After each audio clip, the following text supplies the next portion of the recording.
no contexto de desafios impostos pela pandemia da Covid-19.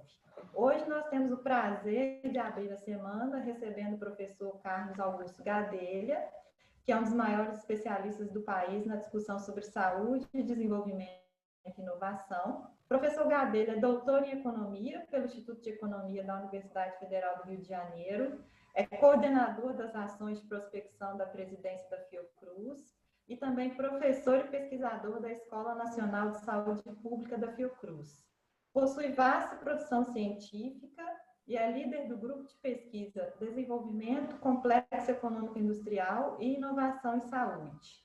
Foi vice-presidente de Produção, Inovação e Saúde da Fiocruz, secretário nacional do Programa de Desenvolvimento Regional do Ministério da Integração Nacional, secretário de Ciência, Tecnologia e Insumos Estratégicos do Ministério da Saúde e secretário de Desenvolvimento e Competitividade Industrial do Ministério do Desenvolvimento, Indústria e Comércio Exterior. É uma grande oportunidade nós termos hoje o professor Gadelha para debater conosco hoje, porque no cenário atual, a pandemia da Covid-19 reforçou a importância da existência de um sistema público de saúde, que inclusive fez 30 anos, agora em setembro. Reforçou também a importância de nós termos uma rede de pesquisa em saúde e também, por outro lado, mostrou as debilidades da nossa produção nacional de tecnologias em saúde. São questões importantes sobre as quais nós precisamos refletir. Portanto, nós agradecemos mais uma vez ao professor Gadelha pela disponibilidade de estar aqui hoje conosco. Eu gostaria de lembrar que as perguntas direcionadas ao professor serão compiladas via chat pela professora Maria Alice e repassadas ao final ao professor. Para que as perguntas fossem bem objetivas e diretas, para facilitar tanto a compreensão da professora Maria Alice quanto do professor Gadelha. E no final, após as perguntas, o professor Geraldo Reis vai fazer um breve comentário sobre o Plano MESO, que foi um importante projeto do Ministério da Integração Nacional, voltado para o desenvolvimento dos vales de Jequitinhonha e Mucuri, que foi desenvolvido em parceria com a Unimontes, quando o professor Gadelha ocupava o cargo de secretário nacional do Programa de Desenvolvimento Regional. Eu passo a palavra, portanto, ao professor Gadelha e gostaria de registrar, professor, que esse evento será gravado. Tudo bem com o senhor? Tudo bem, já entrou até um comunicadozinho, já autorizei, tá direitinho. Tá ok, obrigada. Passo a palavra. Bom, gente, primeiro, super obrigado. Eu queria agradecer a Camila, a Maria Alicia, a Maria de Fátima, que agora tive contato, saudar o departamento todo também. E vai ser ótimo. Isso já foi uma surpresa, meio presente para mim, ter um pouquinho a discussão do plano mesorregional, porque hoje em dia o pessoal já não olha para mim, já não lembra do desenvolvimento regional, e eu trabalhei muito nisso. Inclusive, eu era secretário junto com a Tânia Bacelar, ela da Secretaria de Desenvolvimento Regional, que era mais a concepção, e eu de programas, que era a implementação das ações nas mesorregiões, principalmente, né? E isso já foi surpresa, eu não sabia que podia puxar esse campo, porque eu gosto muito de falar de território. A brincadeira que eu faço, começando aqui a esquentar os motores com vocês, né? É que o meu perfil, sou economista, tem o mesmo problema que vários de vocês aqui têm, economista em graduação, em mestrado, doutorado, ou seja, mas, ao mesmo tempo, eu caí na Fundação Oswaldo Cruz para fazer minha tese, minha dissertação de mestrado. Pensei que ia passar lá 6 meses e virou meu único emprego, meu primeiro e único emprego, já com, lá sei, quase 30 anos, né? 87? Mais de 30 anos, mais de 30 anos. E, com isso, assim, a brincadeira que eu ia fazer é que eu sempre fui, até por este ponto de partida, eu ainda acredito, sou muito daqueles que acreditam que aonde você está e quando você está influencia muito o seu pensamento, né? Ao aterrissar na Fundação Oswaldo Cruz, eu lidei com as mazelas do Brasil profundo, né? Então, eu ouvia falar de hanseníase, eu ouvia falar de febre amarela, de malária, ouvia falar de verminose. Eu vou brincar assim, coisas que nunca o círculo dos economistas de classe média, doenças que quase que era como se não existissem para aquela bolha dali, né? E aí, nessa entrada, eu não vou ficar contando para vocês, não é, a ideia não é essa, mas eu fui meio treinado a olhar para o outro lado das coisas. Assim, tipo, na área da saúde, a olhar aquele lado que talvez fosse menos visível. Eu tomei um susto assim, com as condições de saúde do nosso Brasil, né? Na área do desenvolvimento regional, eu brincava que assim, eu sempre ia, se eu ia para o Laceio, Minas Gerais, só para dar um exemplo, eu não ia para Belo Horizonte, eu ia para o Vale do Jequitinhonha, né? Se eu ia para o Ceará, onde minha família até vem de lá, né? Eu não ia para Fortaleza, eu ia para o Cariri. Se eu ia para Manaus, para o Amazonas, eu não ia para Manaus, onde está 90% do PIB, eu ia para o Alto Solimões, né? Então, isso não é só uma coisa de ficar falando de biografia, que eu acho que não seria, sim, seria chato, meio autorreferente, né? Mas é um pouco assim, eu acho que está um pouco na raiz desse pensamento que a gente vem propondo na Fiocruz há 2 décadas e, infelizmente, a pandemia mostrou muita evidência de que aquela linha fazia sentido, né? É, da gente ver temas que são vistos como óbices, né? Como entraves para o desenvolvimento, como a questão social, bem-estar, como a questão regional, como a questão ambiental. Na verdade, toda a linha de trabalho foi de mostrar que estas dimensões são as dimensões que tornam o desenvolvimento algo que faz sentido, porque se o desenvolvimento não for para as pessoas e para o nosso planeta, para mim ele não faz sentido. Diria o Celso Furtado que ele sequer pode ser chamado de desenvolvimento. E, ao mesmo tempo, mais do que isso, mostrar que essas questões que são apresentadas como problema, na verdade, são oportunidades e são frentes de desenvolvimento do capitalismo brasileiro, da economia brasileira. Então, é um pouco a pandemia, na verdade, ela escancarou isso tudo, né? Ela até criou um certo consenso de que esses temas são importantes, mas um consenso que eu tenho muito medo de ser um consenso emergencial e que tão logo a emergência passe, a memória comece a enfraquecer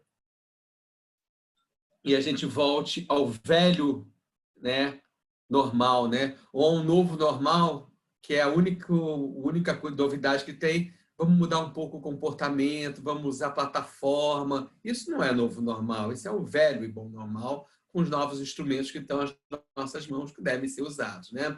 Bom, eu pensei aqui, primeiro me ater no tempo, né? 35 minutos, né? Mais ou menos o que foi falado. Eu estou com um cronômetro aqui, eu também estou tomando conta. Então, algumas dessas questões eu vou ter que deixar para o debate. Eu vou apresentar essa visão geral, mas eu queria, até porque eu estou com um público tão qualificado, e num programa, e num evento, que eu tomei um susto, né? Quando era o 16º encontro, eu falei, nossa, então... E depois, quando eu vi as outras palestras também, aliás, parabéns pelo evento, né? Eu vou mirar numa coisa, mas eu quero ver se eu acerto em outra, né?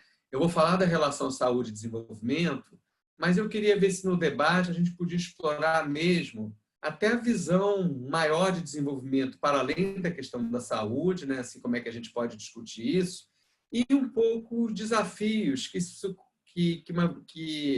essa ampliação de foco, ampliação de preocupação coloca para a nossa própria ciência econômica. Né? Assim, os desafios que vão desde os desafios conceituais, a concepção de política pública, entre outros. Não vou ter tempo de falar disso tudo aqui, mas eu vou me esforçar para passar, então, essa agenda para vocês e, quem sabe, no debate a gente consegue explorar algumas das questões que vão ser colocadas e a interação, com certeza, ela continua. Eu vou compartilhar a tela, aquele momento de tensão da apresentação, se vai dar certo, mas eu já testei e acho que vai dar, tá? Vou compartilhar aqui para a gente.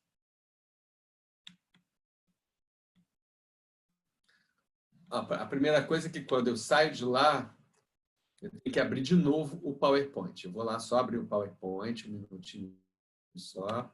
Isto já não é um grave problema.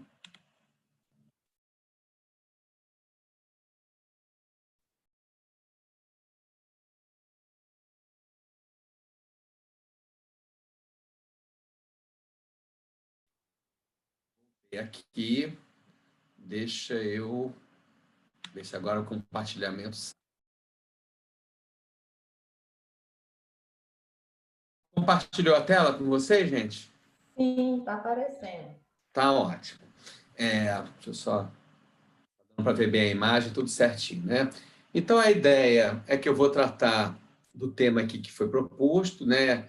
E pegar também, né, o foco aí nos desafios. Eu não queria me concentrar apenas nos desafios da pandemia. Na verdade, o que eu estou trabalhando é um grande projeto de pesquisa, depois eu posso comentar, é como essa pandemia ela revelou problemas estruturais e que a gente, né, com a dramaticidade do quadro, né, com morte, né, de quase 150 mil pessoas, no último número que eu tenho, é um problema mundial, não é possível que a gente saia desse contexto fazendo tudo que fazia antes e achar que a única coisa que vai mudar é trabalhar remotamente, se proteger um pouquinho nos contatos, etc. E tal. Eu acho que ela coloca elementos muito estruturais em todas as dimensões, na dimensão econômica, na dimensão social, na dimensão ambiental. A pandemia ela reflete uma relação homem-natureza, né? Homem,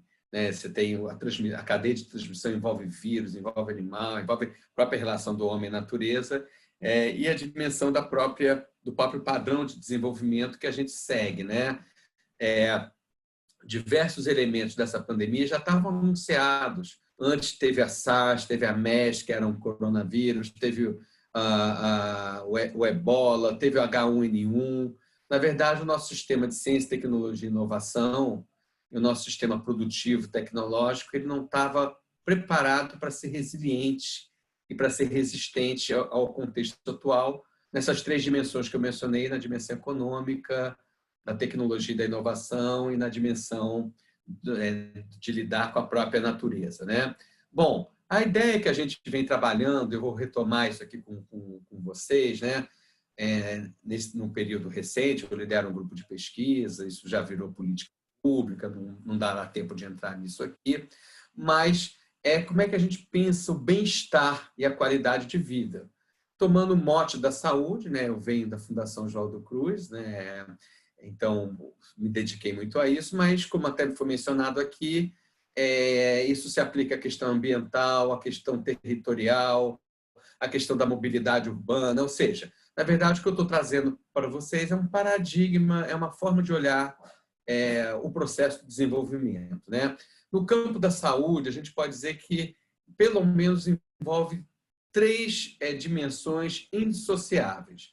A dimensão social, a saúde como direito, né? Um direito de cidadania, um projeto de sociedade, né? O Brasil é o maior sistema universal do mundo. Felizmente, ele tem na Constituição a saúde como direito e a visão de que para a saúde ser um direito há necessidade de convergência de uma série de políticas públicas. Isso não é um mero palavreado, né? Mas quando você considera a saúde como direito, a gente está dizendo o seguinte: é inaceitável que a gente tenha pessoas que só pelo nível de renda, pelo local de nascimento, tenham uma qualidade de vida, uma expectativa de vida menor.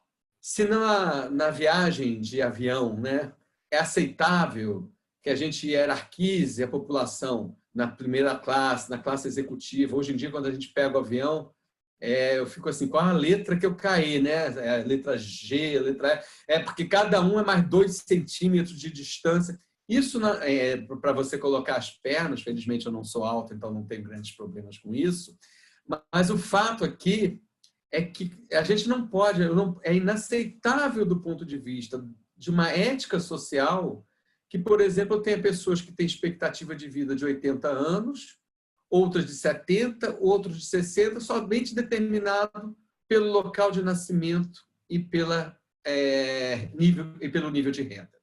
Por exemplo, é inaceitável que a expectativa de vida de Paraisópolis seja mais de 10 anos menor do que a do Morumbi, ou a da Rocinha em relação a São Conrado, ou diversos exemplos que vocês vão poder me dar, ou de Belo Horizonte comparado com o Vale do Jequitinhonha, só para dar alguns exemplos, né? Mas, enfim. Então, no campo, a saúde como direito, é, para mim, um elemento elementar, né? Um elemento básico de uma sociabilidade, de um compromisso ético, inclusive com a nossa ciência.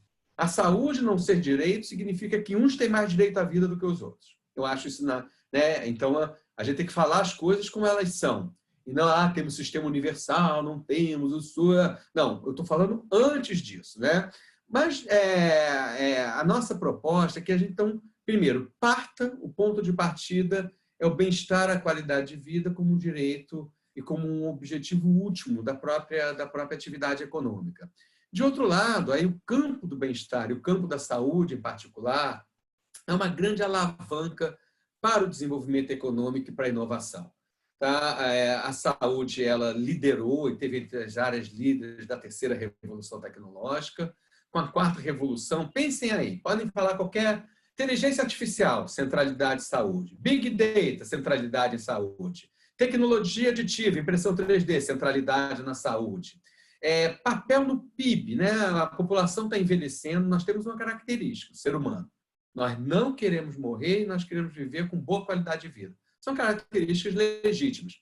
Isso significa que, com a própria mudança demográfica, o gasto em saúde, o esforço em saúde, seja o esforço de produção, de serviço, de ciência e tecnologia, vai crescer. Alguns economistas, pensadores, eu me lembro da época do presidente Obama, da assessoria dele, falavam: um economista que não entende este campo talvez não venha entender 30%, 40% do PIB mais dinâmico do futuro. Ou seja, então é uma área que, ao mesmo tempo, é uma área de direito, de cidadania, onde o objetivo último é este mesmo, né? A saúde como direito, como qualidade de vida para a população, mas é uma área de forte interesse e forte contribuição e vínculo com a atividade econômica e da inovação. E, por fim, um vínculo com toda a questão ambiental, e eu poderia aqui acrescentar territorial, né?